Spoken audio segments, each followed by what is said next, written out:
My name is Michelle. I'm a program manager with the STEP, and I've been in this field for 22 years.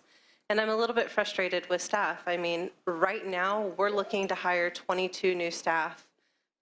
Without the increase, I mean, we value the community. Many of our employers enjoy living in the community. They need one-to-one staffing, not the 2 to 3 to 1. So I'm hoping you would give that 10% increase. Maybe use it from state hospitals or other agencies. I mean, they get paid a lot more compared to the community. So I'm concerned about that, and I would like the 10% increase. Hi, first I wanted to say thank you for hearing us today. My name is Felisa, and this is my daughter, Lily. We moved here about 2 years ago from Virginia Beach, Virginia to Santa Barbara, and so we work with the Regional Center. And I just wanted to express how life-changing those services have been for us. We went from being, not being able to toilet herself, not having a voice, to she's almost 100% toilet trained. She has a voice through her iPad now, and she's doing wonderful. So the services are just life-changing for us, and I can't express enough how devastating it would be if we didn't continue to have them. So thank you very much. Thank you very much for coming today. I appreciate you taking the effort, making the effort.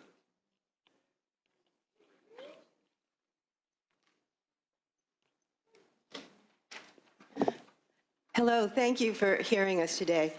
My name is Audrey Deschadinen, and this is my daughter Valerie, and I have also brought letters from 25 or so other families who couldn't be here today.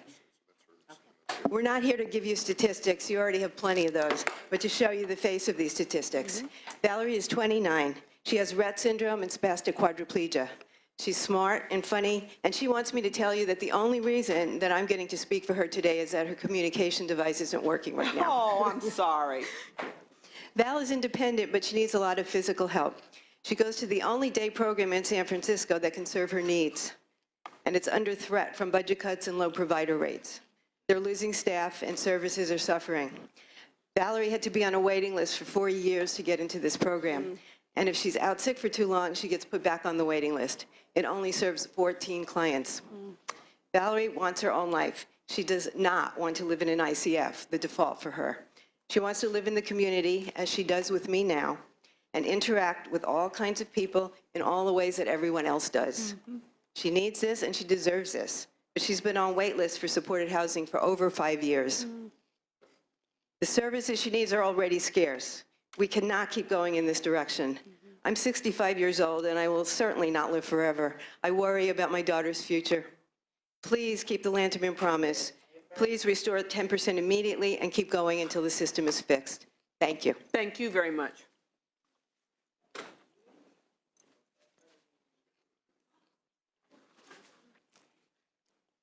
Thank you, Madam Chair and Senators.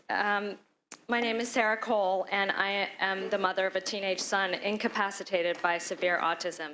And I'm a board member of the Autism Society San Francisco Bay Area, which speaks for the interests of tens of thousands of Bay Area families affected by autism. I'd ask you to refer to our letter to the subcommittee, which references the incredible surge of adult autism in our state. So this is the elephant in the room. California's autism population has exploded in near exponential rates, such that the adult autism population will double over the next 5 years and triple over the next 10. This is what I've learned in my own career in 20 years being a public health educator. When you are faced with a chronic disease or disorder that is reaching epidemic proportions, you have to prepare wisely and carefully so that the public health service system is not crippled by the needs that are created by the epidemic. So the truth is that my child and other young adults with autism will soon be entering a community system that is woefully unprepared for their very intensive needs. And as yet, there is no long-term plan for the web of support systems, including the programs and housing that we need really permanently in every community.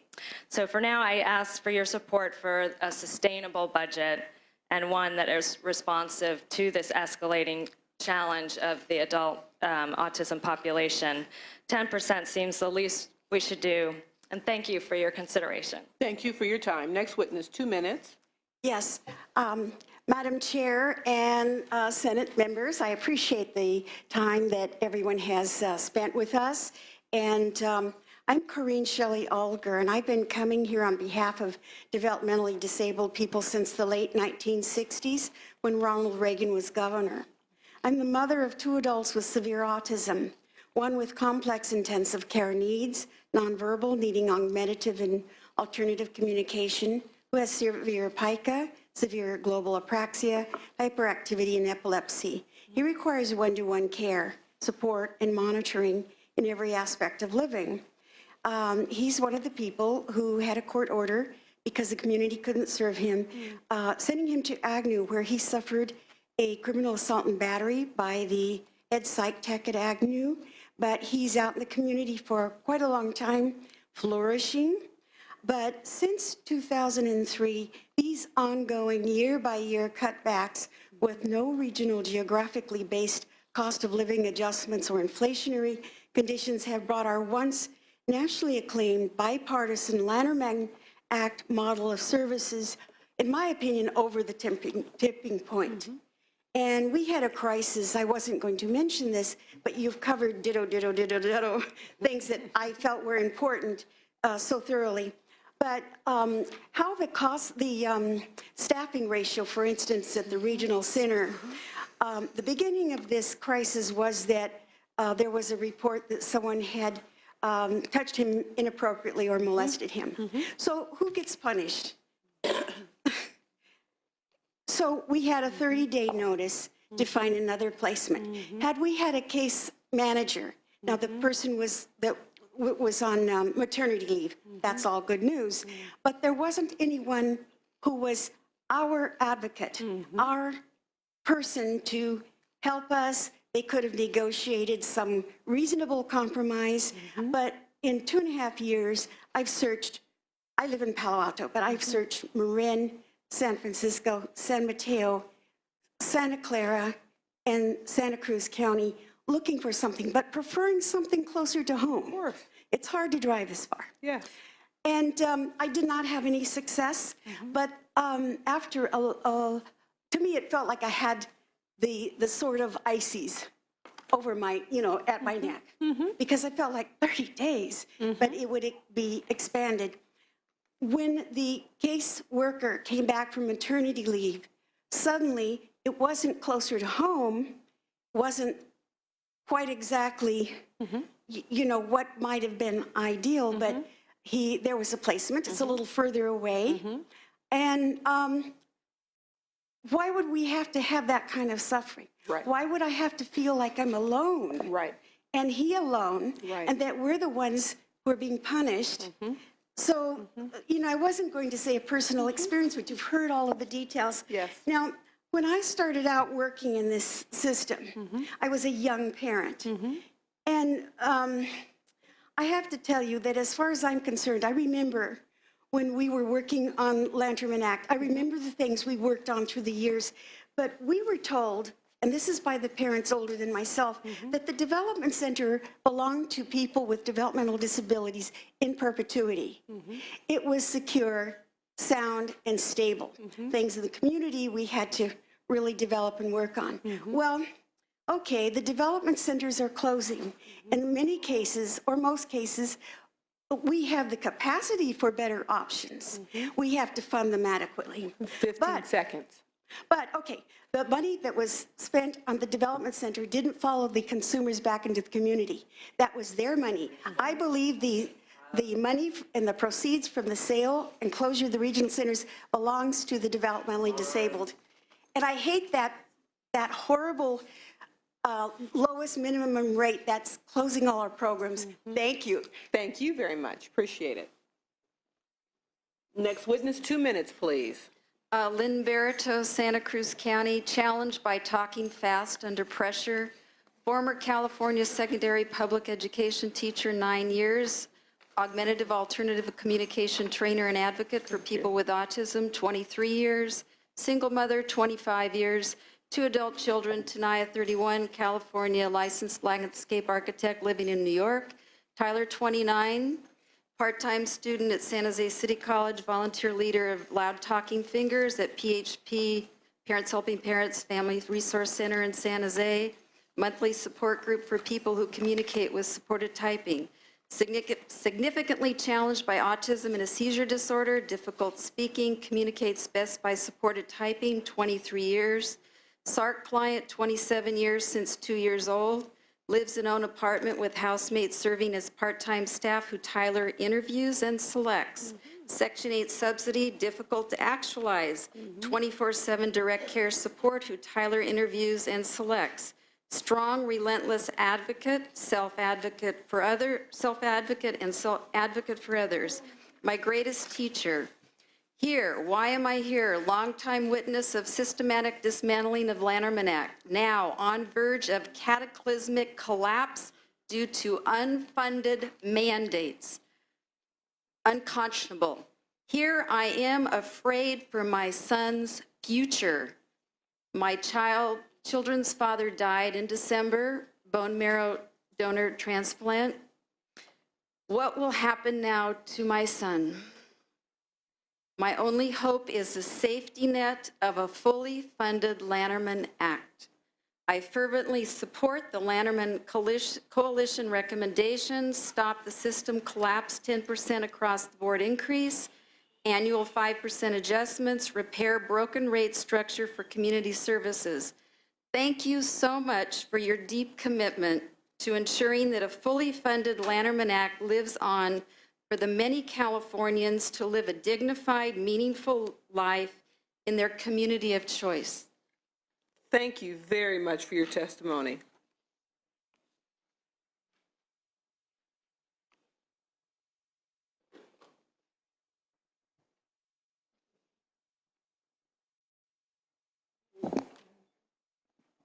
Hello, I am Tyler Fee. Thank you for hearing my testimony today. I am a young man challenged by autism who has difficulty speaking without someone supporting me by touching my arm so I can type my thoughts and then read them aloud. This makes communication very slow and arduous. I hate having to depend on someone else in order for me to get my voice out. My goal is to be an independent communicator so I can stand alone, express myself. This way of communication.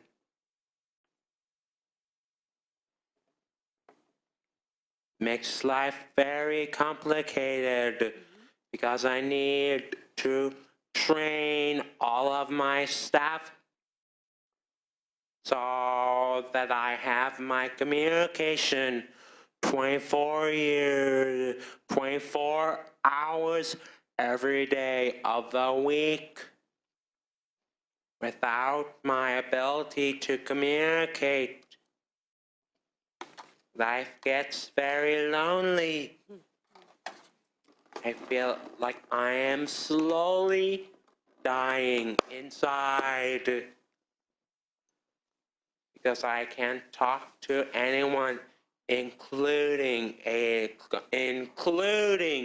my staff who has not been adequately trained over a substantial amount of time.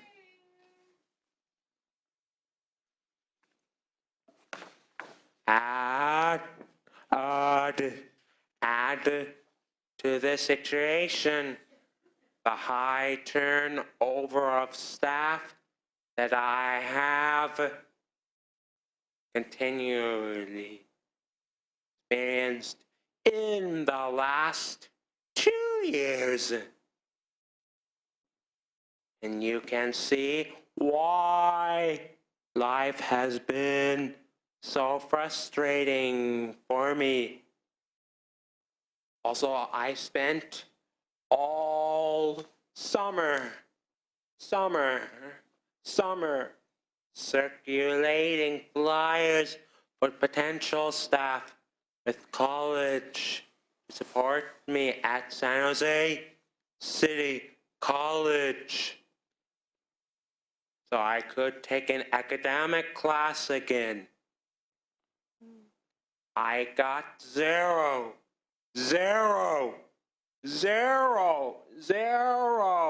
responses from my flyer.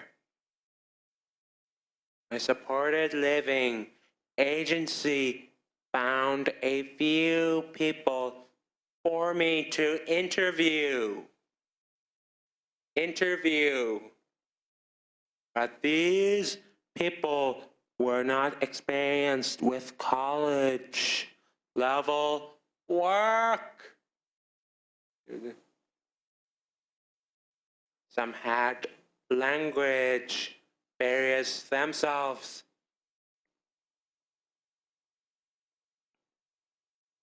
And couldn't fully understand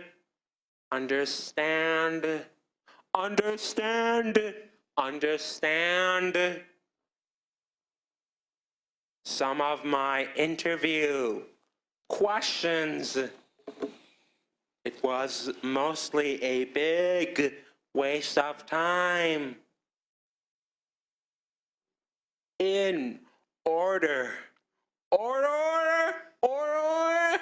in order to find qualified staff to support me at college, I need to offer a higher rate of pay than $10.50 an hour. No one is going to support me at this wage. It takes a lot of work, skill, and training to support my communication. To do college level work, getting a higher education, college is very important to me. Mr. Fine, I've got your letter. If I could just have you wrap up, okay? So I can learn how to become a strong advocate for others like me with communication challenges.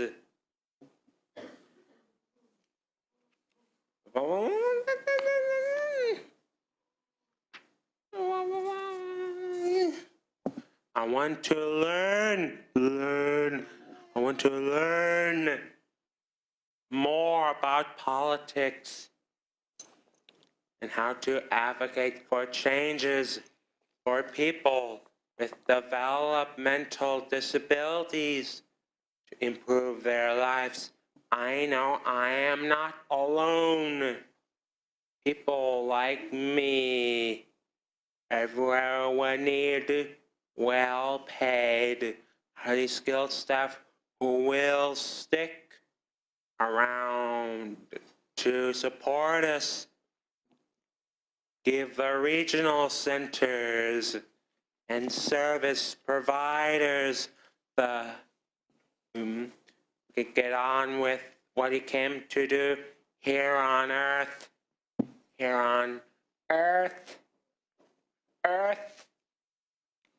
Give the regional centers and service providers the money they need so they can do their jobs in supporting us. Thank you for your support. And remember, I am a registered voter and will be watching your efforts. Thank you very much, Mr. Fine. I will remember that you are a registered voter, and I invite you back to the hearing anytime. Thank you very much. And we have your letter for all of us. Next witness. Good afternoon, ladies and gentlemen. My name is Kevin. I have autism. I am asking for your help. I live with my family in San Francisco. Kevin, would you step a little closer to the mic? Kevin, step a little closer to the mic. Closer. Good afternoon, Thank ladies you. and gentlemen. My name is Kevin. I have autism. I am asking for your help. I live with my family in San Francisco. Someday soon I would like to move out to a new apartment close to Ocean Beach. They tell me I needed more monies for housing and services. I need more money to be supported to live independently by myself. Will you please vote for more monies to help people like me? Our regional centers need 10% more. Thank you. Thank you very much, Kevin. I appreciate you coming and your words. This is Kevin's mom, I bet. Honorary legislators, I'm Alicia, Kevin's mom. My son and I are asking for your help.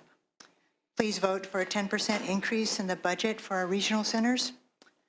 This 65-year-old mother standing before you has worked hard to help him become more independent, but it is not enough.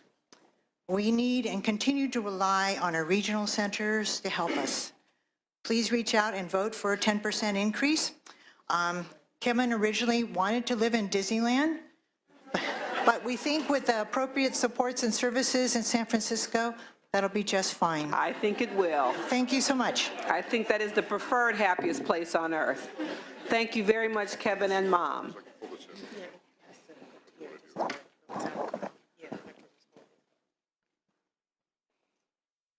Hello.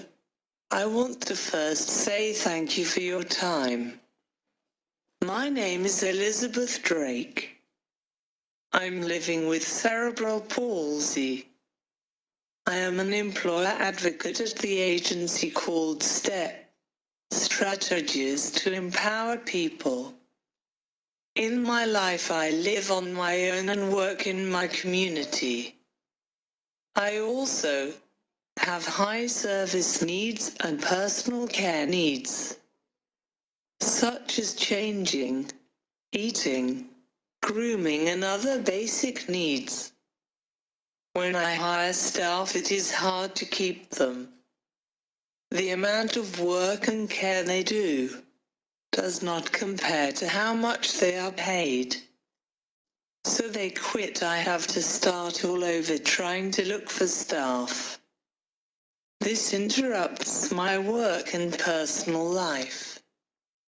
I have seen countless agencies go out of business due to not enough funding.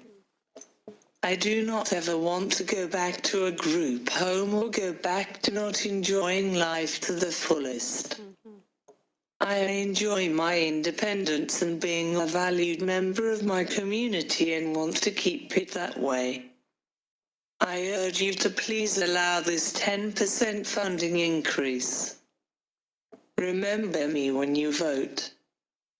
Once again, I thank you for your time. 10. Just wanted to say a quick thing. I'm her staff, to give you a face, and I just wanted to serve. The things that I do is professional, and I deserve 10. Thank you for your time. Thank you very much. Thank you both.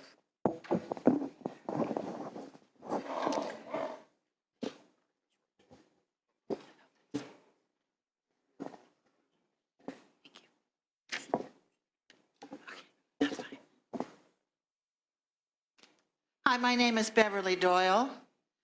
I'm here today on behalf of my 37-year-old son, Kevin, who has no high school diploma, no GED, no college degree, not even a job. What he does have is an extra 21st chromosome in every cell of his body, a condition known as Down syndrome, and an arachnoid cyst in his brain and a non-functioning thyroid gland, just for extra fun. According to some folks, he's just a taker.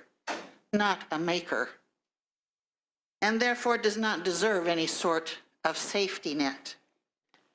He was a little easier to get legislators interested in caring about him when he was a cute little 3-year-old. That was the year 1980, I believe, when I first came to this legislative body seeking a mandate for infant stimulation programs via legislation which was carried by then Senator Alan Cerroti. I've been advocating a long time for my son's behalf, and I'm getting tired. But I got an unexpected energy boost this week. My son wasn't allowed to stay at his day program on Monday because some members of the staff who belong to a union decided to call for some sort of work stoppage. A unity break, I think they called it. They want a better contract. They want some respect. And they seem to believe that the nonprofit organization, which is the program vendor, could give it to them. The union is trying to use my son and me to bully that vendor. Their stunt on Monday caused me to miss a doctor's appointment that I may not be able to get again for months. What really ticks me off is that it's not the fault of the vendor, it's the fault of the California legislature. They haven't provided adequate funding for the regional center system for years. The people who are at the bottom of the powers pyramid are the ones who are getting screwed the most. And they are the ones who deserve a better deal, just not on my back. You do have the control that we need. This is the year that it is way past time for you to fulfill that promise. I'm getting tired, but not as tired as you will be of seeing my face and hearing my voice unless and until you increase funding to the developmental disability system. Former Governor Schwarzenegger does not know the meaning of the words, "I'll be back." We will all be back, and we'll bring some more. Thank you very much. Thank you very much for your testimony.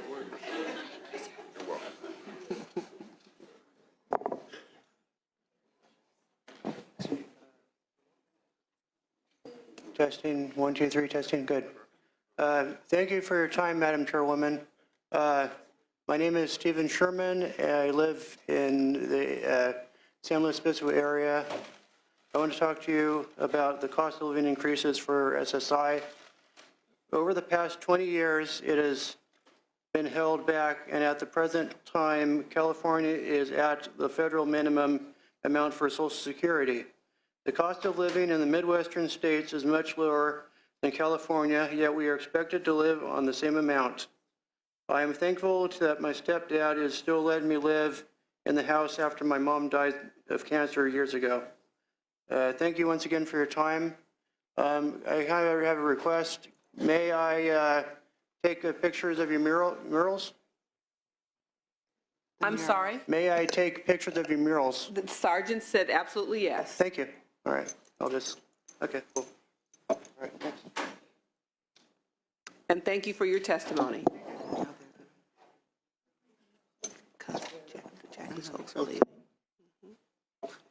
Would you like some assistance? She's going to provide you some assistance to take the picture, and we'll take the next witness. Thank you. My name is Raymond Castro, and I came from San Luis Obispo, and I live independent with supportive help. Every time my staff quit, I gotta find a new staff, and then I gotta retrain that staff for my routine. Then it's hard to train new staff every time they go. Thank you. Thank you very much for your testimony. Hi, my name is Dave Nicholas. I'm also from San Luis Obispo, and we have a long drive back tonight. I appreciate you taking the time to come.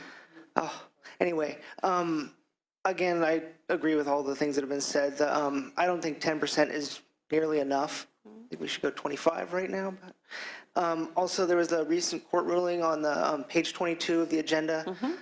There was the half-day Yes. that he said, oh, that doesn't seem to be a problem. Well, it's a problem. We're all doing it. So I think that maybe dig a little deeper on that one. So thank you for your time. Thank you for raising that issue. Appreciate it. Drive safely. Next witness, please. My name is Audrey Tatum, and I want to talk about the DCs. And I just want to say, I think they need to close down just because they might have I might have a twin in the DC that don't see what I see out on the road. Thank you. Thank you very much. Appreciate it.